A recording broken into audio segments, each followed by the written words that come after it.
ஞானத்தையும் நிறைவாய் என்னில் பொழிந்தருள்வீர்.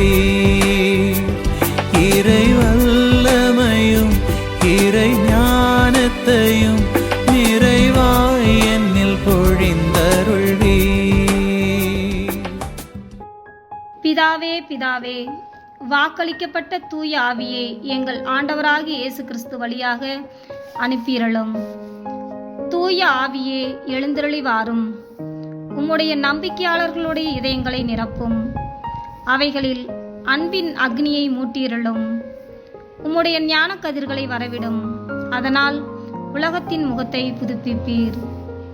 ஆண்டவர் இயேசுவில் அன்பார்ந்தவர்களே, பழைய ஏற்பாட்டு காலமான வாக்குறுதி காலத்தில் கடவுளின் ஆவி வார்த்தையானவர் இவர்களின் பிரசன்னம், இறைவெளிப்பாடு மற்றும் திருச்சட்டத்தில் எப்படி இருந்தது என தியானித்தோம். வரவிருந்த மெசியா மற்றும் அவருடைய ஆவி பற்றிய எதிர்பார்ப்பு எப்படி வெளிப்படுத்தப்பட்டிருந்தது என இன்று 11ஆம் நாள் தியானிப்போம். நாள் 11.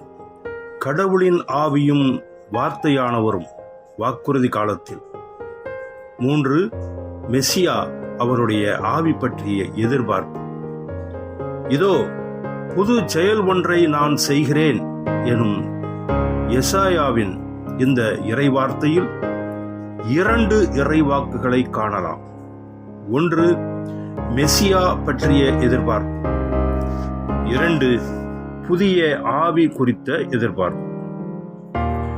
இவை இரண்டும் இஸ்ரேலின் ஆறுதல் மற்றும் எருசலேமின் மீட்பு ஆகியவற்றிற்கான நம்பிக்கையில் காத்திருக்கும் ஒரு சிறு மந்தையில் ஒருங்கிணைகின்றன. இப்படி நம்பிக்கையுடனும் ஆவலுடனும் எதிர்பார்க்கப்படும் மெசியாவின் குணாதிசயங்களை எம்மானுவேல் நூல் எனப்படும் எசாயா 6:12 தெளிவாக காண்கிறோம். ஈசாய் என்னும் அடிமரத்திலிருந்து தளிர் ஒன்று துளிர்விடும். அதன் வேர்களில் இருந்து கிளை ஒன்று வளர்ந்து கனி தரும். ஆண்டவரின் ஆவி அவர் மேல் தங்கியிருக்கும். ஞானம், மெய்யுணர்வு, அறிவுரை திறன், ஆற்றல், நுண்மதி, ஆண்டவரை பற்றிய அச்ச உணர்வு இவற்றை அந்த ஆவி அவருக்கு அருளும். வார்த்தையானவரும் தூய ஆவியானவரும் புதிய ஏற்பாட்டில் பிரிக்க முடியாதவர்களாக வாழ்வதை நாம் அறிகிறோம்.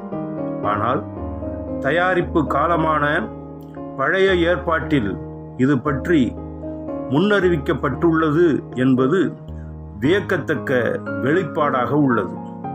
அதில் உள்ள கடவுளின் தெளிவான திட்டமும் படிப்படியான வெளிப்பாடும் அவருடைய ஞானத்தை கண்டு அவரை தெண்டனிட்டு வணங்க தூண்டுகிறது. கடவுளின் ஆவியும் வார்த்தையானவரும் வாக்குறுதி காலத்தில். மெசியா அவருடைய ஆவி பற்றிய எதிர்பார்ப்பு. ஜெபம். எதிர்பார்க்கப்பட்ட மெசியாவாகிய இயேசுவின் மேல் தங்கிய தூய ஆவியானவரே, எனக்கும் ஞானம், மெய்யுணர்வு தாரும். அறிவுத்திறன் தாரும். ஆற்றலோடு வல்லமையோடு நானும் நற்செய்தி வாழவும் அறிவிக்கவும் வரம் தாரும். தந்தை கடவுள் மற்றும் மெசியா பற்றி இன்னும் அதிகம் அறியவும் அவர்களை அன்பு செய்யவும் எனக்கு உதவும். என் வாழ்விலும் புது செயல் செய்ய இறங்கி வாரும். என்னையும் புது புது அருட்பொழிவால் நாளும் நிரப்பும். எல்லா நேரமும் எல்லா சூழ்நிலையிலும் நான் உம்மையே தேடவும் பிரசன்னத்தை உணரவும் எனக்கு கற்றுத்தாரும். ஆமேன்.